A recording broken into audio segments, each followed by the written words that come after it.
ప్రభువైన యేసుక్రీస్తు నామములో కూడి ఉన్న సహోదరులు ఉన్న మందికి మరోసారి వందనాలు తెలియజేస్తున్నాను.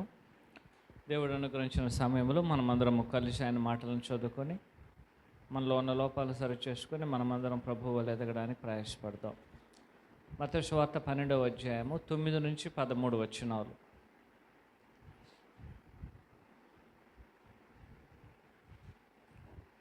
ఆయన అక్కడి నుండి వెళ్ళి వారి సమాజ మందిరములు ప్రవేశించినప్పుడు, ఇదిగో వచ్చు చేయగలివాడు ఒకడు కనబడెను. 10 వారు ఆయన మీద నేరం మోపవలేనని విశ్రాంతి దినమును స్వస్థపరచుడు న్యాయమని ఆయనను అడిగిరి. అందుకు ఆయన, మీలో ఏ మనుషునికైనాను ఒక గొర్రె ఉండి అది విశ్రాంతి దినమ గుంటలో పడినెడల దానిని పట్టుకుని పైకి తీయడా? గొర్రె కంటే మనుషుడు ఎంతో శ్రేష్ఠుడు. కాబట్టి విశ్రాంతి దినమును మేలు చేయట ధర్మం అని చెప్పి ఆ మనుషునితో నీ చేయి చాపమనెను. వాడు చేయి చాపగా రెండవది వలె అది బాగుపడెను. మత్తయి గారు 9వ వచనంలో అక్కడ నుండి నేరుగా ఆయన సమాజ మందిరంలోనికి వెళ్ళారని మనకు తెలియజేయబడుతుంది. కానీ లూకా గారు ఏం చేస్తారంటే అది మరొక విశ్రాంతి దినానని ఆయన మెన్షన్ చేయడం జరుగుతుంది. లూకా సువార్త 6వ అధ్యాయం 6వ వచనం.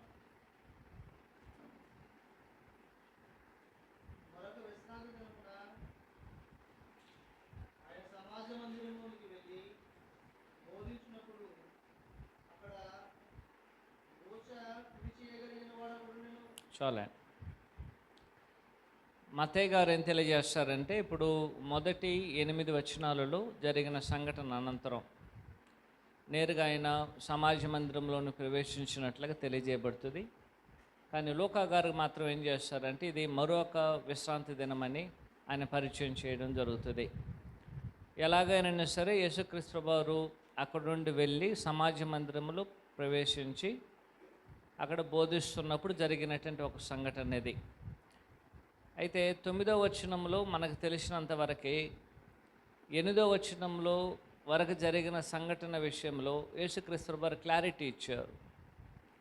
కాబట్టి ఎవరైతే ప్రశ్నించారో, పరిసయ్యులు ఎవరైతే ప్రభువును గురించి ప్రశ్నించారో, అయ్యా మీ శిష్యులు చేస్తున్నది పొరపాటు అని చెప్పినప్పుడు ఆ పొరపాటు కాదని యేసుక్రీస్తు వారు తెలియజేసిన విషయమై యేసుక్రీస్తు వారు ఇచ్చిన ఎక్స్ప్లెనేషన్ వారు అంగీకరించడం జరిగింది. అందువలన ఆయన చెప్తున్నాడు, అక్కడి నుండి వెళ్ళి సమాజ మందిరంలోనికి ఆయన ప్రవేశించినని 9వ వచనం అనేది మనకి ప్రారంభించబడుతుంది. దీంట్లో నుంచి మనం నేర్చుకోవాల్సిన 2 విషయములు ఏమిటంటే, ఒకటి, మనం ఎప్పుడైనా సరే దేవుని సేవించడానికి, దేవుని మహింపరచడానికి మనము ప్రయత్నం చేస్తున్నప్పుడు మన యొక్క మనసులను, మన యొక్క ఆలోచనలను చెడిపివేయడానికి అనేకమైన సమస్యలు అనేది ఇలాగున ఎదురవుతుంది. ఎలాగున వీరు సమాజ మందిరానికి బయలుదేరి వెళ్తున్నారు. వెళ్ళేటప్పుడు వారు ఆ చేలల గుండా వెళ్తున్నారు. అక్కడ వారు వెన్నెలు దుంచుకొని తిన్నారు. వెంటనే అక్కడున్న పరిస్థితులు ఏం చేశారు? ఇప్పుడు ఒక సమస్యను సృష్టించారు. ఆ సమస్య అనేది ఇప్పుడు యేసుక్రీస్తు వారు ఏం చేస్తున్నారు? ఇప్పుడు పరిష్కరించారు. కాబట్టి ఎప్పుడైనా సరే మనము దేవుణ్ణి స్తుతించడానికి వెళుచున్నప్పుడు మనకి ఎలాంటి సమస్యలు కలుగుతుందనే సత్యమును నీవు నేను గుర్తించవలేను. రెండోది ఏమిటంటే, ఏదో ఇలాంటి సమస్యలు వచ్చింది కాబట్టి ఇలాంటి సమస్యలు ఒకవేళ పరిష్కారమైన సరే ఎందుకు ఈ విధంగా చెప్పారని బాధతో ఇంట్లో కూర్చోకుండా ఇక్కడున్న వారు మరలా ఏం చేశారు? వాళ్ళు సమాజ మందిరంలోనికి వెళ్ళారు. మనకున్న సమస్యలను బట్టి మనం ఏం చేస్తాం? అనేక సందర్భాలలో ఈ సమస్య వచ్చేసింది, నేను దేవుని మందిరానికి వెళ్ళాలనుకున్నాను, లేక సంఘానికి వెళ్ళాలనుకున్నాను, ఏదో ఒక సమస్య వచ్చింది. ఆ సమస్య అయిపోయిన తర్వాత ఇంకేం పోతాం ఆరాధనకి, ఇంకోసారి పోదామనేసి ఏం చేస్తాం? మనము ఆలోచన చేస్తాం. అయితే యేసుక్రీస్తు వారి అపోస్తలులకి ఈ సమస్య వచ్చినట్లయితే వెంటనే వెన్నెలు దించుకొని దీన్ని మళ్ళీ వెనక అలాగే ఇంటికి వెళ్ళిపోయారండి. వాళ్ళు వెళ్ళలేదు. వారు ఏం చేశారు? వాళ్ళు 9వ వచనంలో ఆయన చెప్తున్నాడు, గమనించాను ఏమనేసి, అటు తర్వాత వారు అక్కడ నుండి వెళ్ళి సమాజ మందిరంలోనికి ప్రవేశించారు. కాబట్టి దేవుని ఆలయములోనికి లేక సంఘములోనికి మనము రావడానికి ప్రయత్నం చేసినప్పటి నుంచి అక్కడ ప్రవేశించేంత వరకు అనేకమైన సమస్యలు అనేది మనకు ఎదురవ్వచ్చు. వ్యక్తిగతంగా మనల్ని అనేకులు ప్రశ్నించవచ్చు, మన యొక్క ఇంటిగ్రిటీ, మన యొక్క ప్రవర్తనను ప్రశ్నించవచ్చు, మనల్ని దోషాలను వారు తెలియజేసినట్లుగా మనల్ని వారు హెచ్చరించవచ్చు. అయితే వాటన్నిటి విషయాన్ని మనం ఆలోచన చేసుకుంటూ మనం ఏం చేయకూడదు, నిలిచిపోకూడదు. యేసుక్రీస్తు వాటన్నిటికి ఇచ్చిన క్లారిటీ అనంతరం ఏం చేశారు, మరలా ఆయన సమాజ మందిరంలోనికి ప్రవేశించడం జరిగింది. ఆ విధంగా ప్రవేశించిన తర్వాత యేసుక్రీస్తు వారు ఇక్కడ జరిగించిన ఒక కార్యమును బట్టి ఏం తెలియజేస్తున్నాడంటే, విశ్రాంతి దినమున ఒకని విషయంలో కనికరమును చూపడము న్యాయమైనదే అనే ఒక విషయమును ఈ 9 నుంచి 13 వచనాల్లో ఆయన తెలియజేస్తున్నాడు. అంటే ఒకని యొక్క పరిస్థితుల్లో ఒకనికి కనికరమును చూపడము విశ్రాంతి దినమున న్యాయమైనదే అని యేసుక్రీస్తు వారు ఈ స్వస్థత ద్వారా ఆయన వివరించబోతున్నారు. మొదటగా ఏం చేశారంటే అపోస్తులు చేసింది పొరపాటని పరిశీలన ఏం చేశారు, ఇప్పుడు యేసుక్రీస్తు వారి దగ్గర తీసుకొచ్చారు. యేసుక్రీస్తు వారు దానికి క్లారిటీ ఇచ్చారు. ఇప్పుడు రెండో సంఘటన ఏం జరుగుతుందంటే, యేసుక్రీస్తు వారే విశ్రాంతి దినాన్ని అతిక్రమిస్తున్నాడని ఒక సంఘటన అనేది ఇప్పుడు మనకి తెలియజేయబడుతుంది. అది ఇప్పుడు ఆయన సమాజ మందిరంలోని ప్రవేశించారు. ప్రవేశించిన వెంటనే ఏం చేశాడు, ఇప్పుడు ఆయన ఒక వ్యక్తిని చూశాడు. ఆ యొక్క వ్యక్తి ఏం చేయబడింది, అతని యొక్క చెయ్యి అనేది ఏ విధంగా ఉంది, ఇప్పుడు ఊచ చేయగలిగింది. అది కుడి చెయ్యి అని లోకా గారు కూడా తెలియజేశారు. అది కుడి చెయ్యి, అతనికి ఒక చెయ్యి అనేది ఏం చేయబడడం లేదు, పని చేయడం లేదు. జెరోమి అని ఎవరైనా మీరు పేరు అన్నారండి? జెరోమి అనేటువంటి ఒక ఆయన మొదటి శతాబ్దంలో, అంటే 95 నుంచి లేనట్లయితే 80 నుంచి 140 వరకు ఏడీలో నివసించినటువంటి ఒక వ్యక్తి. ఆయన హిస్టారియన్, ఆయన క్రిస్తంగంలో సభ్యుడు. ఆయన ఏమని వచ్చి పెద్దగా అన్నాడు పిలువబడ్డారు. ఆయన పేరు జెరోమి. ఆయన రాసిన హిస్టరీలో ఈ యొక్క సంఘటనను కూడా ఏం చేశాడు, ఆయన రాయడం జరిగింది. వాస్తవానికి అది ఒక హిస్టరీ మాత్రమే. అది జెరోమి రచించినటువంటి తన యొక్క పుస్తకాల్లో ఆయన తెలియజేసినటువంటి ఒక హిస్టరీ. వాస్తవానికి ఈ యొక్క ఊచ చేయగలిగినటువంటి వ్యక్తి ఒక మేస్త్రి, అంటే కట్టడానికి కట్టేటువంటి వాడు కుడి చేతితో. ఆ విధంగా కట్టేటప్పుడు ఏదో ప్రమాదవశాత్తు అతనికి చెయ్యి అనేది ఏమైపోయిందంటే పని చేయకుండా పక్షవాతంలాగా ఊచ చేయలాగా అయిపోయింది అది. సో ఆ యొక్క కుడి చేతి వలన అతడు ఏం చేసేవాడు, అతడు కట్టుకొని అంటే జీవన సంబంధమైనటువంటి తన జీవనం పొందడానికి అతడు కుడి చేయి అనేది ఉపయోగపడేది. అయితే ఆ సంఘటన అనంతరము ఆ యొక్క కుడి చేయి అనేది పని చేయడానికి మానివేసింది అన్నమాట. సో అలాంటి ఒక సంఘటన జరిగిందని ఇతడని జెరోమి గారు తన యొక్క పత్రికలో రాయడం అనేది జరిగింది. సో వెంటనే ఆయన ఏం చేశాడు, అతని యొక్క కుడి చేయిని చూసిన వెంటనే ఇతడు తన యొక్క అంటే కుడి చేయి పోయిన వెంటనే ఇతడు ఏం చేయగలరు, ఇప్పుడు ఏం చేయాలి, ఇప్పుడు జీవనానికి సంబంధించి ఏం చేయలేడు, అతడు భిక్షం ఎత్తుకోవాల్సిందే. సో అందువలన యేసుక్రీస్తు వారు అతని మీద కనికరపడి అతని కుడి చేయిని మరలా ఏం చేశాడు, ఆయన బాగుపరచడం అనేది జరిగింది అని జెరోమి గారు తన యొక్క పత్రికలో రాయడం అనేది జరిగింది. అయితే రెండోది గమనించండి, యేసుక్రీస్తు వారికి ఆ పరిచయాలు అడిగినటువంటి ప్రశ్న ఏమిటో గమనించండి. 12వ అధ్యాయము 10వ వచనం. వారు ఆయన మీద నేరం మోపవలేనని విశ్రాంతి దినమును స్వస్థపరచు న్యాయమని ఆయనను అడిగను. ఎవరు అడిగారండి, ఇప్పుడు పరిచయాలు ఏమని అడిగారు, విశ్రాంతి దినమున స్వస్థపరచడము న్యాయమా అని యేసుక్రీస్తు వారిని అడిగారు. అయితే నాకు తెలిసి వాస్తవానికి ఊచ చేయగలిగిన వాడు యేసుక్రీస్తు వారిని అడగలేదు. యేసుక్రీస్తు వారి దగ్గరకు ఊచ చేయగలిగిన వాడు వెళ్ళి అయ్యా నా యొక్క చెయ్యిని బాగుపరచమని ఆయన అడగలేదు. ఎవరు అడిగారు, ఎక్కడ తాను అడగనట్లుగా ఎక్కడ కూడా చెప్పలేదు. ఎవరు అడిగారు, పరిచయులు అడిగారు. ఊచ చేయగలిగిన వారిని అక్కడ నిలబెట్టి, అంటే అతని ఎదుటే యేసుక్రీస్తు వారిని అడిగారు. అతను నిలబెట్టి అతను చూస్తున్నప్పుడే యేసుక్రీస్తు వారు ఏం చేశారు, వారు అడగడం అనేది జరిగింది. ఏమని అడిగారు ఒకసారి గమనించండి, 10వ వచనం గమనించండి. వారు ఆయన మీద నేరం మోపవలైన విశ్రాంతి దినం స్వస్థపరచు న్యాయమని ఆయనను అడిగను. దాని అర్థం ఏమిటి? ఒక వ్యక్తికి స్వస్థత అవసరం అంటే అతని యొక్క చెయ్యి అనేది బాగుపరచబడాలి.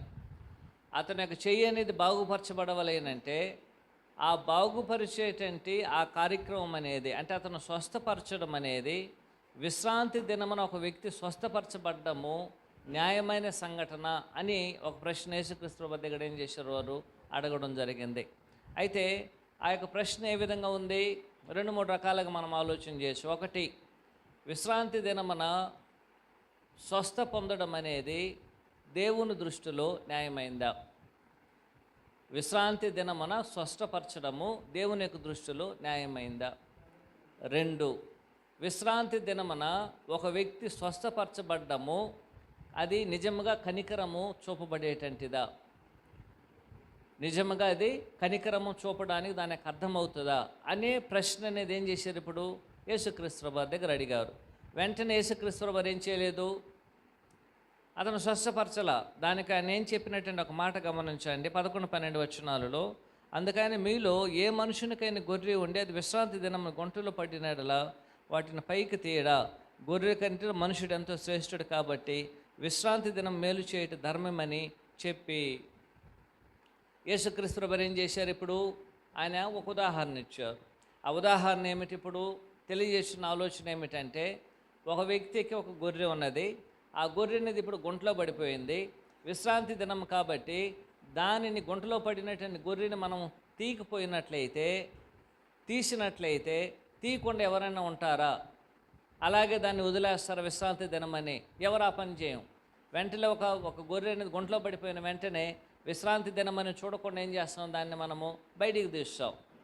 అంటే ఒక గొర్రె గుంటలో పడిపోయి అంటే అది చనిపోవడానికి లేనట్లయితే అది అస్వస్థత పొందడానికి ఒక దినం అనేది కారణమైనట్లయితే ఆ దినం సరే పోతే పోనీలే అనేసి మనం ఏం చేయము, దాన్ని ఊరుకొని పెట్టం. మనం అలాగే వదిలిపెట్టం. దాన్ని వెంటనే ఏం చేస్తాం, దాన్ని బయటికి తీసేస్తాం. ఎందుకంటే ఆ గుంటలో ఉన్నందువలన అది చనిపోవడానికి అవకాశం ఉన్నది, లేక అది దానికి అనారోగ్యం రావడానికి అవకాశం అనేది ఉన్నది. ఒకవేళ గుంటలో అది పడిపోయినందువలన కాళ్ళు చేతులు అనేది ఇరిగిపోయి ఉండడానికి కూడా అవకాశం ఉంది. ఒకవేళ కాళ్ళు చేతులు ఇరిగిపోయినటువంటి గొర్రెని అలాగే వదిలిపెట్టేసినట్లయితే అది మన గొర్రె అయితే మనం వదిలిపెట్టం. దాన్ని ఏం చేస్తాం, మనము బయటికి తీసేస్తాం. ఇప్పుడు యేసుక్రీస్తు వారు చెప్పారు, ఒక గొర్రెను మన గొర్రె విషయంలో మన యొక్క ఆలోచనలు అనేది అలాగున్నట్లయితే మనుషుడు గొర్రె కన్నా శ్రేష్టమైన వాడు. మనుషుడు గొర్రె కన్నా ఎలాంటి వాడు? శ్రేష్టమైన వాడు. కాబట్టి గొర్రె కన్నా శ్రేష్టమైన మనుషుడిని శుద్ధీకరించడం అనే దాంట్లో తప్పు లేదు. అవునండి, శుద్ధీకరించడంలో ఎలాంటి తప్పు అనేది లేదు. ఎలాగూ మనుషుడు గొర్రె కన్నా శ్రేష్టమైన వాడు. ఒకటి, గొర్రె అనేది ఏం చేయబడుతుంది? గొర్రె అనేది మనుషుని కొరకు ఏర్పాటు చేయబడింది. దేవుడు గొర్రెని ఎందుకు ఏర్పాటు చేశాడంటే మనుషుని యొక్క ఆహారం కొరకు గొర్రెని ఏం చేశాడు? దేవుడు ఏర్పాటు చేశాడు. 2, గొర్రె అనేది మనుషుని యొక్క వస్త్రం కొరకు దేవుడు ఏం చేశాడు? ఏర్పాటు చేశాడు. 3, గొర్రె ఏం చేస్తుంది? ఆ గొర్రె ద్వారా దేవునికి మనం బలి అర్పించవచ్చు. కరెక్ట్ అండి. 4, ఆ గొర్రె వలన మనుషునికి ఆదాయం కలగడానికి అవకాశం ఉంది. ఇవన్నీ గొర్రె వలన కలిగినట్లయితే కానీ గొర్రె మనుషునికి కలిగినది కానీ మనుషుడు గొర్రెనకు కలిగినటువంటి వాడు కాదు. ఒక గొర్రె వలన ఏం జరుగుతుంది? ఒకటి, ఆ గొర్రె అనేది నాకు మాంసంగా ఉపయోగపడవచ్చును. 2, మనం దేవునికి ఏం చేయవచ్చును? దాన్ని బలి ఇవ్వవచ్చును. ఒక గొర్రె వలన కలిగేటువంటి ప్రయోజనాలు అవి. ఒక మనుషునికి గొర్రె వలన దేవునికి కలిగేటువంటి ప్రయోజనములు ఇన్ని ఉన్నాయి. కానీ ఈ గొర్రె అనేటువంటిది ఎవరి కొరకు దేవుడు సృష్టించాడు? దేవుని కొరకు సృష్టించాడు. దేవుడు మనుషుని కొరకు సృష్టించాడు. దేవునికి అది ఒక రకంగా ఉపయోగపడినా సరే అది మనుషుని పక్షంగా ఏం చేయబడుతుంది? అది ఉపయోగించబడుతుంది. అయితే గొర్రె ఎన్నో రెట్లుగా గొర్రె కన్నా మనుషుడు ఏ విధంగా ఉన్నాడు? శ్రేష్టమైనటువంటి వాడు. ఎందుకంటే గొర్రె అనేటువంటిది దేవుని యొక్క మాట వలన సృష్టించబడింది. మనుషుడు ఏ విధంగా ఉన్నాడు? దేవుని యొక్క స్వరూపం, దేవుని యొక్క రూపమై ఉన్నాడు. కాబట్టి గొర్రె కన్నా మనుషుడు ఎప్పుడు ఏ విధంగా ఉన్నాడు? శ్రేష్టమైనటువంటి వాడే. రెండోదిగా ఆలోచన చేసినట్లయితే గొర్రెలు అనేది దేవుని కొరకు మనుషుని కొరకు ఏర్పాటు చేయబడింది. ఆ గొర్రెలను ఏం చేస్తాడు? మనుషుడు తన యొక్క ప్రయోజనం కొరకు ఉపయోగించుకుంటాడు. అంతేగాని గొర్రెలు వచ్చి తన యొక్క ప్రయోజనం కొరకు మనుషులు ఏం చేయదు, అది ఉపయోగించకూడదు. అందువలన ఎల్లప్పుడూ గొర్రెల కన్నా మనుషుడు శ్రేష్టమైనటువంటి వాడని ఇక్కడ ఆయన తెలియజేయడం అనేది జరుగుతున్నది. అయితే యేసుక్రీస్తు వారు ఇచ్చినటువంటి సమాధానం ఏమిటంటే, గొర్రెలను ఒక ఉదాహరణ చెప్పాడు యేసుక్రీస్తు వారు. ఏమనేసి 1 కొరింథీ 9:9-10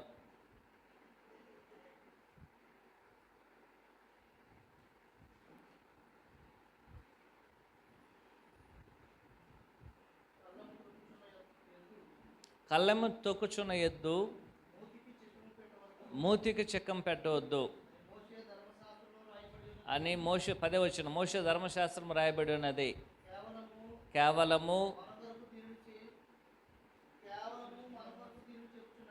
కేవలం ఇది మన కొరకు చెప్పుచున్నాడా? అవును, మన కొరకే కదా ఈ మాట రాయబడెను. ఎలయనగా దున్నువాడు ఆశతో దున్నవలెను, కళ్ళము త్రొక్కించువాడు పంటలో పాలు పొందినను ఆశతో త్రొక్కించవలని చాలా. ఇక్కడ ఒక ఆవును గురించి మాట్లాడుతున్నాడు ఆయన. నూర్చేటి ఎద్దుకి ఏం చేయకూడదు, మనము చిక్కం పెట్టకూడదు. దాని అర్థం ఏమిటి? మనము పంటని ఆ పొలంలో వేసిన తర్వాత ఎద్దుని ఏం చేస్తాం, మనము దాన్ని నూర్చడానికి తిప్పుతూ ఉంటాం. ఆ విధంగా తిప్పేటప్పుడు ఏం చేస్తాం, మనం అనేక సందర్భాలు మూతికి చిక్కం కట్టేస్తాం. ఎందుకంటే ఉన్నటువంటి దాన్ని తినేస్తుందని ఒక అలవాటు మనకుంది. కానీ వాస్తవానికి దానికి ఏం చేయకూడదు, మనము చిక్కం పెట్టకూడదు. సరే, ఇప్పుడు ఆ విధంగా దేవుడు ఏర్పాటు చేసిన క్రమం అనేది ఆ యొక్క జంతువు కొరకు దేవుడు ఏర్పాటు చేశాడా? వాస్తవానికి కాదు. ఆయన చెప్తున్నాడు, అది ఎలాగైతే ఒక ఎద్దు విషయంలో మనం కనికరము చూపించి, అంటే అది మనకు ఉపయోగపడుతుంది కాబట్టి దానికి ఉపయోగమైనటువంటి ఆహారమును మనం ఇస్తున్నాం కాబట్టి, ఇప్పుడు ఆయన చెప్తున్నాడు, అలాగునే ఆలయ కృత్యములు జరిగించేవారు ఏం చేయవలేను? ఆలయం వలన బ్రతకవలేను. దేవుని సేవను జరిగించేటువంటి వారు ఆ సేవ వలన ఏం చేయబడవలేను? పోషించబడవలేను అనడానికి ఒక ఉదాహరణగా ఏం చేస్తున్నాడు ఆయన? ఆవును ఉపయోగించడం జరుగుతుంది. అలాగునే గొర్రె అనేది ఆయన గుంటలో పడిపోయినట్లయితే దాన్ని ఎలాగైతే మనం విడిచిపెట్టమో, దాన్ని బయటికి లాగుతాం, అది విశ్రాంతి దినమైనను సరే, మనుషుడు ఒకవేళ ఈరోజు స్వస్థపరచబడవలేనని ఒక అవకాశం కలిగినప్పుడు, ఒకవేళ అలాంటి ఒక అవకాశం అనేది మనం కలిగినప్పుడు స్వస్థపరచకుండా మనం కనికరము చూపకుండా ఉండడము న్యాయమైనటువంటి ఒక ఆలోచనను మనము కలిగి ఉండాల్సిన అవసరం అనేది ఉంటున్నది. ఇప్పుడు 10వ వచనం 11వ వచనం 12వ వచనం గమనించాను. 14 ఆ పరిసయ్యులు 13 ఆ మనుషునితో నీవు చెవి చాపమనను, వాడు చేయి చాపగా రెండవ దాని వలె అది బాగుపడెను. ఇప్పుడు యేసుక్రీస్తు వారు విశ్రాంతి దినమున ఒక వ్యక్తి విషయంలో కనికరము చూపడము, అంటే దేవుని యొక్క కనికరం అనేది చూపడం అనేది న్యాయమని ఎలాగూ నిరూపించారు? విశ్రాంతి దినమున ఒక వ్యక్తిని స్వస్థపరచడము న్యాయమని ఎలాగూ నిరూపించారు? ఎలాగూ నిరూపించారండి? యేసుక్రీస్తు వారు చేసినటువంటి ఆ యొక్క స్వస్థతను గమనించారు. ఇదేం చెప్తున్నాడు ఆయన? వాళ్ళు అడిగారంటే విశ్రాంతి దినమున స్వస్థపరచడం న్యాయమని అడిగారు. ఇప్పుడు యేసుక్రీస్తు వారు ఏం చెప్తున్నారంటే, స్వస్థపరచడం న్యాయమా కాదని దేని వలన తెలుసుకోవాలి? ఇప్పుడు యేసుక్రీస్తు వారు స్వస్థపరిచారు. ఆ స్వస్థపరిచేటువంటి శక్తి అనేది ఎవరి ద్వారా రావాలి? దేవుడు దానికి అనుగ్రహించాలి. ఇటు అతను స్వస్థపరచడానికి దేవుడు స్వస్థపరిచాడు. యేసుక్రీస్తు వారు అతనికి చెయ్యిని స్వస్థపరిచాడు. ఆ స్వస్థపరిచేటువంటి శక్తి అనేది ఎక్కడి నుంచి రావాలి? దేవుని యొద్ద నుంచి రావాలి. అంటే విశ్రాంతి దినమున దేవుడు అతను స్వస్థపరచడము దేవునికి న్యాయము కాబట్టి అతను ఏం చేశాడు? ఆయన స్వస్థపరిచాడు. లేనట్లయితే ఏం జరిగేది? అది అన్యాయమైనట్లయితే అతను ఏం చేయబడలేడు? స్వస్థపరచబడలేడు.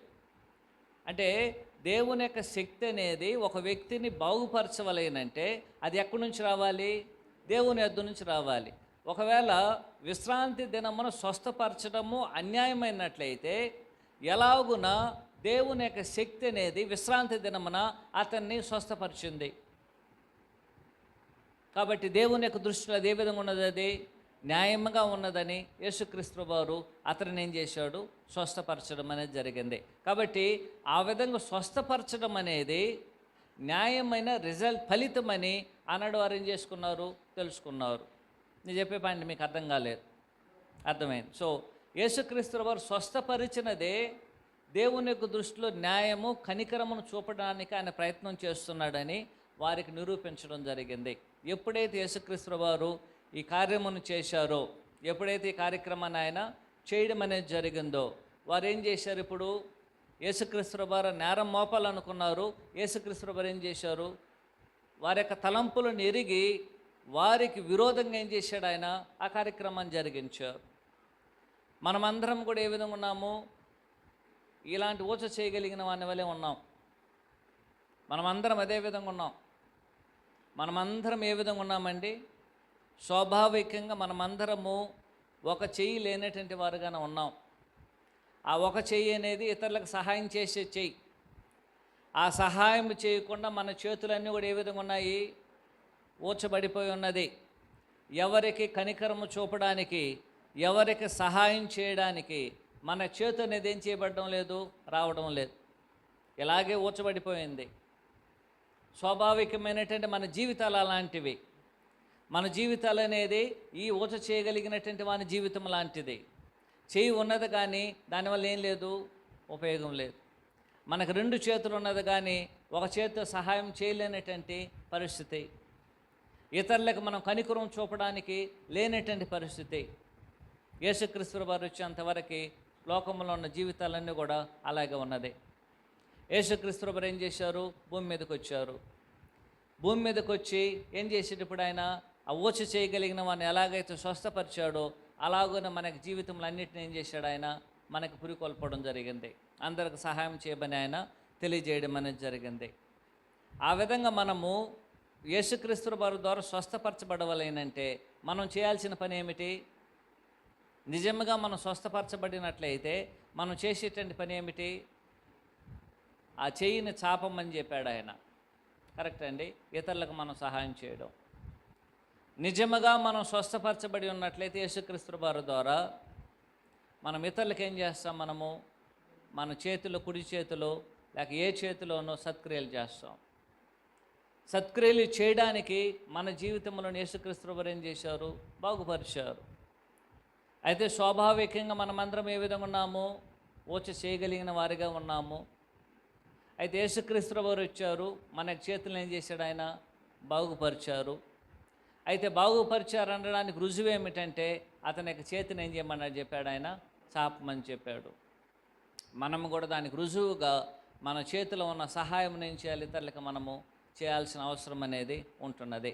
వెంటనే ఏం జరిగిందో ఒకసారి గమనించాను. 14-15 వచనాలు. ఆ మనుషు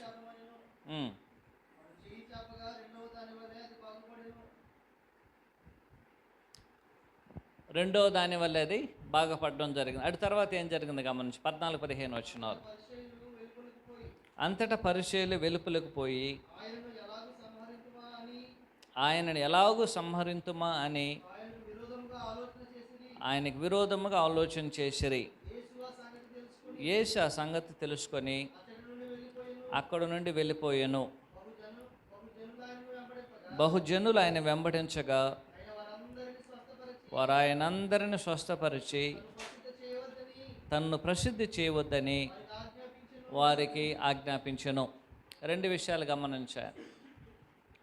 యేసుక్రీస్తు వారు ఏం చేశారంటే అండి, యేసుక్రీస్తు వారు ఏం చేశారు? 13వ వచనంలో విశ్రాంతి దినమున అతని యొక్క చేయిని బాగుపరిచారు. 2 విషయాలు గమనించాను. యేసుక్రీస్తు వారికి పరిచయులకు మధ్య కలిగినటువంటి విభేదం గమనించాను. ఒకటి, యేసుక్రీస్తు వారి యొక్క శిష్యులు వెన్నులు దుంచుకొని తిన్నారు. వెన్నులు దుంచుకొని తిన్నందువల్ల విశ్రాంతి దినాన్ని వారు అతిక్రమించారని యేసుక్రీస్తు వారి దగ్గరికి వారిని గురించి కంప్లైంట్ తీసుకెళ్ళడం జరిగింది. అయితే యేసుక్రీస్తు వారు దాన్ని ఏం చేశారు? జస్టిఫై చేశారు. రెండోది ఏం చేశారంటే యేసుక్రీస్తు వారి మీద నేరం మోపాలని ఒక ఊచ చేయగలమని తీసుకొచ్చి సమాజ మందిరంలో నిలబెట్టారు. యేసుక్రీస్తు ప్రభువు ఏం చేశారు? అతన్ని కూడా బాగుపరిచి విశ్రాంతి దినమున ఒక మనుషుని, అంటే ఒక మనుషునికి అవసరమైన వాటిని అనుగ్రహించడము లేక పొందడములు తప్పు లేదు, ఒక మనుషుని కనికరము చూపడం కూడా తప్పిదం లేదని ఈ రెండు సంఘటనల ద్వారా ఏం చేశారన్న పరిశీలకి వారి యొక్క నోరును మూయించడం జరిగింది. సో వెంటనే జరిగినటువంటి సంఘటన ఏమిటండి? 14వ వచనంలో, అంతటా పరిసయ్యులు వెలుపలకు పోయి ఆయనను ఎలాగూ సంహరించమని ఆయనకు విరోధముగా ఆలోచన చేశారు. దానికి ముందుగా లూకా గారు ఈ సంఘటనలను బట్టి ఆ పరిసయ్యులు ఏమయ్యారో, ఎలాంటి ఒక పరిస్థితి వారు మారిందో లూకా గారు తెలియజేస్తారు. గమనించాను. లూకా సువార్త 6వ అధ్యాయం 11వ వచనం.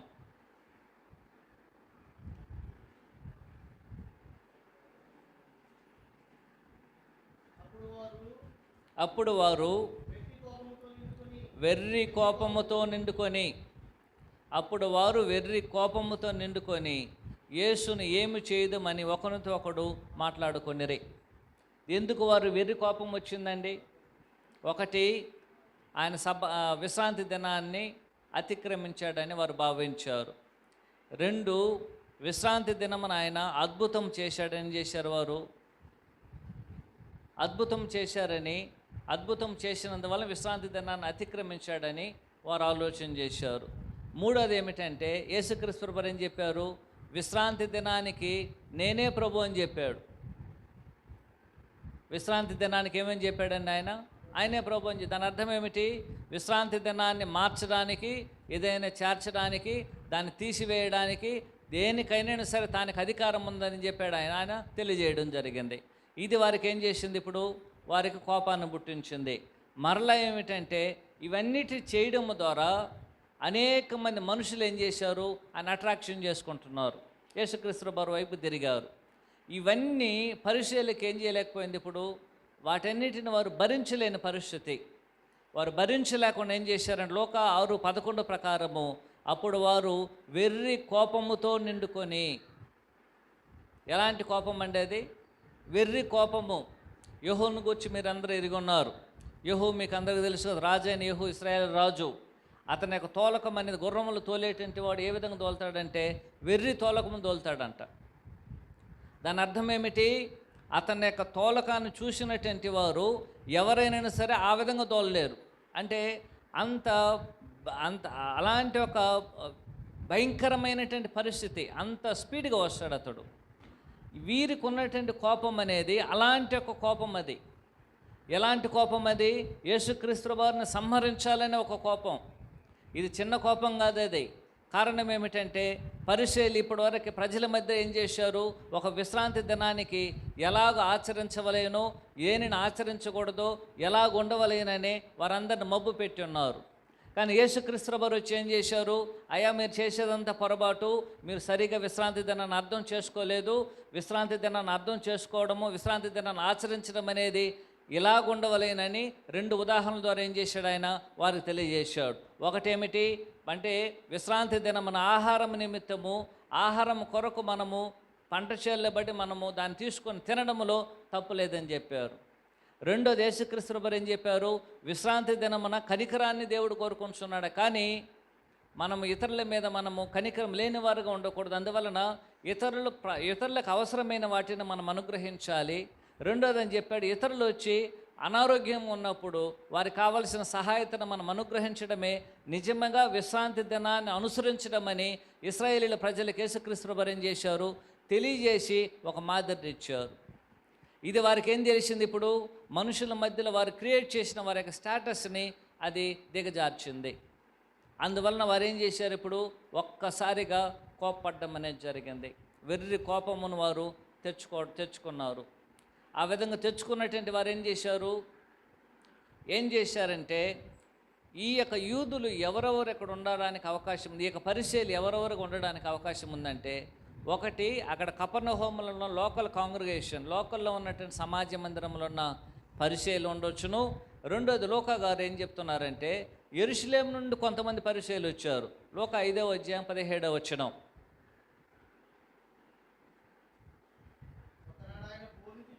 ఒకనాడు ఆయన బోధించుచుండగా గలిలియా, యూదా దేశముల ప్రతి గ్రామము నుండి, యెరూషలేము నుండి వచ్చిన పరిసయ్యులను ధర్మశాస్త్రోపదేశకులను కూర్చుండగా ఆయన స్వస్థపరచున్నట్లు ప్రభు శక్తి ఆయనకుండెను. ఇక్కడ ఎవరెవరు కలుసుకున్నారండి? లోకల్గా ఉన్నటువంటి సమాజ మందిరంలో ఉన్న పరిసయ్యులు, యూదయ గలిలయ నుండి వచ్చినటువంటి పరిసయ్యులతో ఏం చేసుకున్నారు? వీరు కలుసుకొని యేసుక్రీస్తు ప్రభువుని ఎలాగ చంపాలని ఆలోచన చేశారు. అంత మాత్రం కాదు, వీరు ఎవరితో కలుసుకొని ఇలాంటి ఆలోచన చేశారు గమనించండి. మార్కు 3వ అధ్యాయము 6వ వచనం.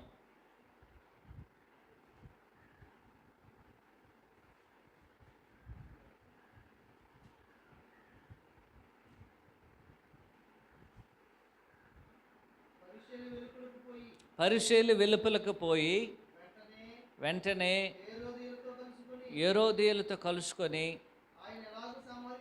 ఆయనను ఎలాగూ సంహరించమని ఆయనకు విరోధంగా ఆలోచన చేసిరి. 2 విషయాలు గమనించాను. యేసుక్రీస్తు వారిని, లేక ఏ మనుషుడైనా సరే, ప్రత్యేకించి యేసుక్రీస్తు వారిని చంపడము పరిసయ్యులకి అంత సులభమైన పని కాదు. ఎందుకంటే యేసుక్రీస్తు వారిని చంపాలనుకున్నట్లే పరిసయ్యులకి ఉన్నట్టు అధికారం లేదు. రెండోది, యేసుక్రీస్తు వారు ఆ యొక్క దేశమంతా కూడా ఆయన కీర్తి ప్రసిద్ధి అనేది, అంటే ఆయన చాలా ఫేమస్ అయ్యాడు కాబట్టి అలాంటి ఒక వ్యక్తిని చంపడం అనేది పరిసయ్యులకి తగినటువంటిది కాదు. వారి వల్ల ఏం చేయలేరు. అందువల్ల ఏం చేశారు? వారు లోకల్గా ఉన్న పరిసయ్యులందరూ కలిసి యూదయ గలిలయలో ఉన్న పరిసయ్యులందరితో ఏం చేశారు? ఇప్పుడు ఏకీభవించారు. అంత మాత్రం కాదు, వారు ఏం చేశారు? ఇప్పుడు నేరుగా హేరోదీయులతో కలుసుకొని ఇప్పుడు ఏం చేశారు? వారు యేసుక్రీస్తు ప్రభువుని సంహరించాలని ప్రారంభించారు. హేరోదీయులు ఎవరంటే ఆ హేరోదుకు సంబంధించిన వారు, ప్లస్ వారందరూ కూడా రాజకీయపు ప్రాబల్యం కలిగినటువంటి వారు, అంటే మత సంబంధమైనటువంటి వారు, రాజకీయం కలిగినటువంటి వారితో కలుసుకొని యేసుక్రీస్తు ప్రభువుని చంపాలని వారు ఏం చేశారు? ఇప్పుడు ఆలోచన చేయడం జరిగింది. ఈ హేరోదీయులు ఎవరంటే ఇంతకు ముందుగా బాప్తిసమిచ్చి యోహాను గారిని చంపించినటువంటి వారు వీరిగా ఉండొచ్చును. ప్లస్ యేసుక్రీస్తు ప్రభువుని చంపాలనుకున్నారు ఎవరు? వీళ్ళకి తండ్రి గారు. వారి యొక్క తండ్రి ఇక్కడ ఉన్నటువంటి హేరోదు ఎవరంటే అంతియోకస్ అన్నమాట. వీళ్ళ యొక్క తండ్రి గ్రేట్ హేరోదు మాత్రమే యేసుక్రీస్తు ప్రభువుని చిన్నప్పుడు, అంటే పుట్టినప్పుడు చంపాలనుకున్నటువంటి ఆయన. ఈ యొక్క విషయాన్ని ఖచ్చితంగా ఇక్కడ ఉన్నటువంటి అంతియోకస్ ఎని ఉంటాడు ఆయన. కాబట్టి ఇప్పుడైనా సరే అవకాశం వచ్చింది కాబట్టి ఆయన చంపాలని ఏం చేశారు? ఇప్పుడు అందరూ ఒకటిగా ప్లాన్ చేయడం అనేది జరుగుతున్నది. అయితే యేసుక్రీస్తు ప్రభువు ఏం చేశారు? వారికి ఆలోచనలు గుర్తించారు. లోకా సువార్త 6వ అధ్యాయము 8వ వచనము.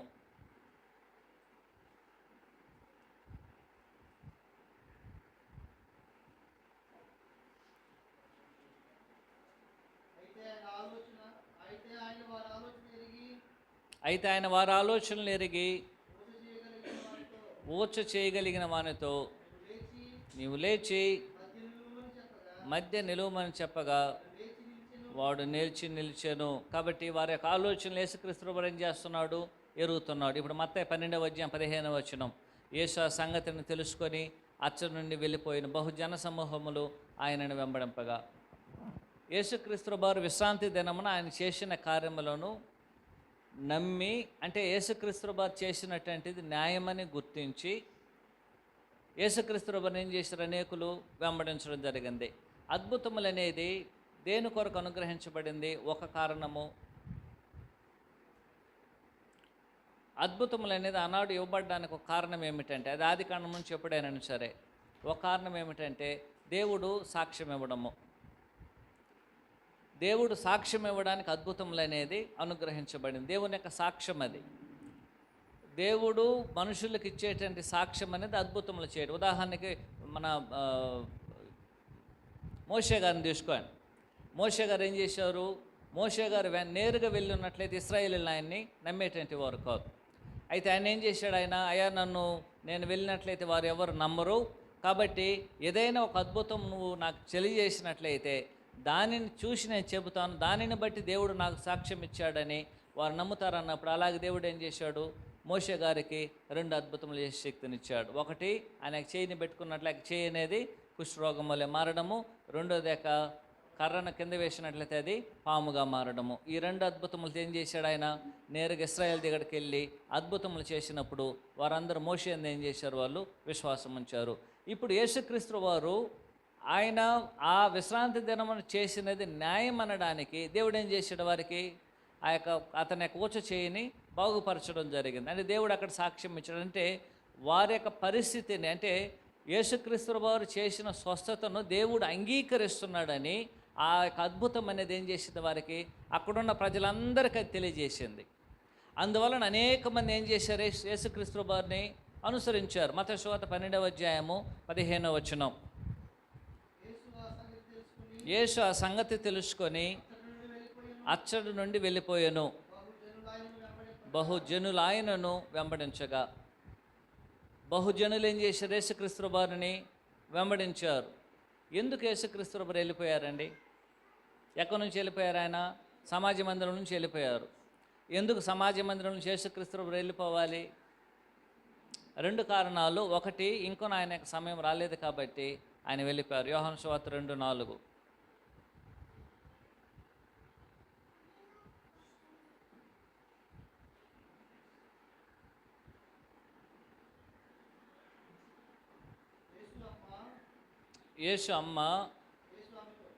యేసు ఆమెతో నాతో నీకేం పని, నాకు సమయం ఇంకా రాలేదనను. కాబట్టి ఇంకా కూడా సమయాన్ని యేసుక్రీస్తు రాలేదు కాబట్టి అక్కడి నుంచి ఏం చేశాడు? ఆయన వెళ్ళిపోవడం అనేది జరిగింది. రెండోది ఏమిటంటే, కొంతకాలము ఆ కపెర్నహూము పట్టణానికి యేసుక్రీస్తు వారు విశ్రాంతిని, అంటే టెంపరీగా ఏం చేశాడు? ఆయన దేవుని పనులు అక్కడ చేయకుండా అక్కడి నుంచి ఆయన వెళ్ళిపోవడం అనేది జరిగింది. కారణం ఏమిటంటే, యేసుక్రీస్తు వారిని శిష్యులకు చెప్పినప్పుడు ఎక్కడైనా ఒక దగ్గర హింస కలిగినప్పుడు ఒక పట్టణం నుంచి ఏం చేయాలి? మీరు ఇంకొక పట్టణానికి వెళ్ళిపోవాలని చెప్పాడు. 10వ అధ్యాయం 23వ వచనము మత్తయి సువార్త.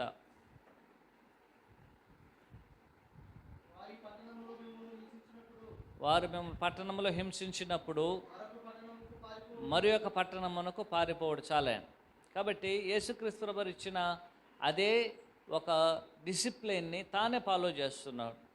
ఈ పట్టణంలో ఆయనకి హింసించాలని, వారు సంహరించాలని ప్లాన్ చేశారు. వారికి ఆలోచనలు యేసుక్రీస్తు వారు ఎరిగి ఆ పట్టణం నుంచి ఏం చేశాడు? ఆయన వెళ్ళిపోవడం అనేది జరిగింది. వెళ్ళిపోవడానికి గల కారణం ఆయన భయపడి కాదు. ఆయన వెళ్ళిపోవడానికి గల కారణం ఏమిటంటే, ఆయన సమయం అనేది ఇంకా కూడా రాలేదని దాన్ని గుర్తించాలి. రెండోది గమనించినట్లయితే, ఎందుకు అక్కడ అదే 17వ వచనం ఒకసారి చదవండి. మత్తయి సువార్త 12:16. మత్తయి సువార్త 12:16. వారందరిని ఆయన స్వస్థపరిచి తన్ను ప్రసిద్ధి చేయవద్దని వారికి ఆజ్ఞాపించును. ఎందుకు ప్రసిద్ధి చేయవద్దని చెప్పారండి? మత్తయి సువార్త 3వ అధ్యాయము 7 నుంచి 12 వచనాలు.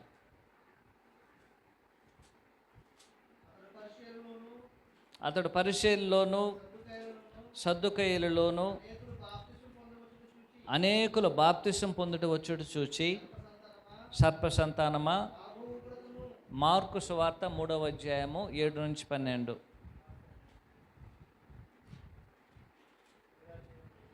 మూడవ అధ్యాయము 7 నుంచి 12. యేసు తన శిష్యులతో కూడా సముద్రం యొద్దకు వెళ్ళగా గలిలయ నుంచి వచ్చిన గొప్ప జనసమూహం ఆయన వెంబడించెను. మరియు ఆయన ఇన్ని గొప్ప కార్యములు చేయుచున్నాడని విని జనులు యూదయ నుండి, యెరూషలేము నుండి, ఇదుమయ నుండి, యొర్దాను అవతల నుండి, తూరు సీదోను ప్రాంతముల నుండి ఆయన యొద్దకు గుంపులు గుంపులుగా వచ్చిరి. జనులు గుంపులుగా కూడుట చూచి వారు తనకు ఇరుకు కలిగింపకుండునట్లు తన చిన్న దోణి ఒకటి సిద్ధపరచవలెనని ఆయన శిష్యులతో చెప్పాను. ఆయన అనేకులను స్వస్థపరిచిన గనుక రోగపీడితులైన వారందరూ ఆయనను ముట్టుకొనవలెనని ఆయన మీద పడుచుండరి. అపవిత్రాత్మ పట్టిన వారు ఆయన చూడగానే ఆయన సాగలే పెద్దటి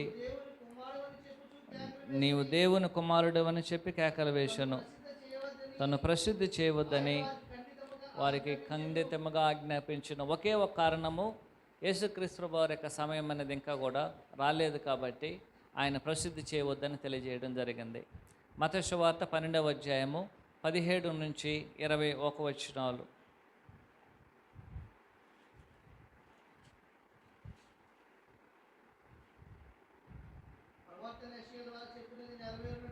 తర్వాత యెషయా ద్వారా చెప్పినది నెరవేరినట్లు ఇలాగూ జరిగెను. ఏదనగా, ఇదిగో ఈయన నా సేవకుడు, ఈయన నేను ఏర్పరచుకుంటేని, ఈయన నా ప్రాణమునికి ఇష్టడైన నా ప్రియుడు, ఈయన మీద నా ఆత్మను ఉంచెదను. ఈయన అన్ని జనులకు న్యాయవిధిని ప్రచురం చేయను. ఈయన జగడమాడడు, కేకల వేయుడు, వీధిలో ఈయన శబ్దం ఎవనికి వినబడదు. విజయముందుటకు న్యాయ విధిని ప్రబలం చేయ వరకు ఈయన నలిగిన రెల్లును వెలువడు, మకమకలాడుచున్న అవిషనారను అర్పడు. ఈయన నామందు అన్ని జనులు నిరీక్షించెదరు అనున్నది. చాలా. దీని యొక్క అర్థం గమనించండి. ఎప్పుడు యెషయా ఇప్పుడు 17వ వచనంలో ప్రవక్త అయిన యెషయా ద్వారా చెప్పినది నెరవేరినట్లు ఇలాగూ జరిగెను. దాని యొక్క ఆలోచన గమనించండి. ఏం జరిగింది? 20 వచనం అని చెప్తున్నాడు. 19-20 వచనాలలో ఈయన జగడమాడడు, కేకలు వేయుడు, వీధులలో ఈయన శబ్దం ఎవరికి వినబడదు, విజయం ముందిన న్యాయవేదన ప్రబలం చేయ వరకు ఈయన నలిగిన రెల్లును విరవడు, మకమకలాడుచున్న అవిషనారును ఆర్పడు. యేసుక్రీస్తు వారు పరిస్థితిని గమనించండి. మత్తయ్య గారు కోట్ చేసినటువంటి యెషయా యొక్క ప్రవచనం అనేది ఎందుకు ఇప్పుడు నెరవేరుతుందని చెప్తున్నాడు గమనించాను. యేసుక్రీస్తు వారి విషయంలో ఈ ప్రవచనం ఇప్పుడు నెరవేర్చబడడానికి గల కారణం ఏమిటి? కారణం ఏమిటంటే, యేసుక్రీస్తు వారు మనుషుల మీద కనికరమును చూపించి వారి యొక్క ప్రయోజనము కొరకు సత్యమును ఆయన వారికి తెలియజేస్తున్నప్పుడు, అనేక మందిని ఆయన స్వస్థపరుస్తున్నప్పుడు, అనేక మంది ఆయన ద్వారా మేలు పొందుచున్నప్పుడు, అలాంటి మేలుకు ప్రతిగా వారు ఏ విధంగా ఉన్నారు? యేసుక్రీస్తు వారిని చంపాలనుకుంటున్నారు. యేసుక్రీస్తు వారు చేసినటువంటి మేళ్లకు ప్రతిగా, ఆయన చూపిన దాని కనికరమునకు ప్రతిగా యేసుక్రీస్తు వారిని గౌరవించవలసినటువంటి వారు వీరేం చేస్తున్నారు? ఇప్పుడు యేసుక్రీస్తు వారిని చంపడానికి ఆలోచన చేస్తున్నారు. ఒక మనుషుడిగా మనం ఆలోచన చేసినట్లయితే, అంటే ఇన్ని కార్యాలు చేశాం. ఒక విశ్రాంతి దినమున ఆయన స్వస్థపరిచాడు. మరి ఆయన మాత్రం కాదు, అనేకులను ఆయన స్వస్థపరిచాడు.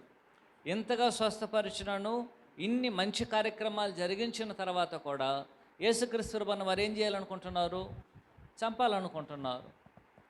ఈ విషయం అనేది ఎప్పుడైతే యేసుక్రీస్తు వారు ఇలాంటి ఒక పరిస్థితికి ఆయన లోనయ్యాడో, అక్కడ నుంచి ఏం చేశాడు? ఆయన వెళ్ళిపోవడం జరిగింది.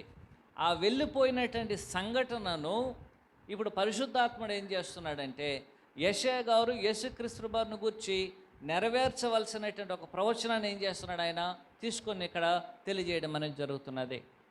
యేసుక్రీస్తు వారు ఏ విధంగా ఉన్నాడంట ఆయన చెప్తున్నాడు గమనించండి. 20వ వచనంలో ఏ విధంగా ఆయన ఏం చేస్తాడు? ఆయన ఏం చేయడంటే, ఆయన 19వ వచనంలో ఈయన జగడమాడడు, కేకల వేడి, వీధులు అనేక శబ్దం ఎవనికి వినబడదు.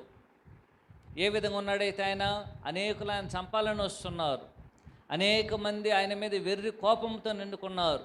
వారు వెళ్ళి ఏం చేస్తున్నారు? ఇతరులైన పరిచయాలతో కలుసుకున్నారు. వారు ఏం చేశారు? మరలా హేరోదేలతో వెళ్ళి కలుసుకున్నారు.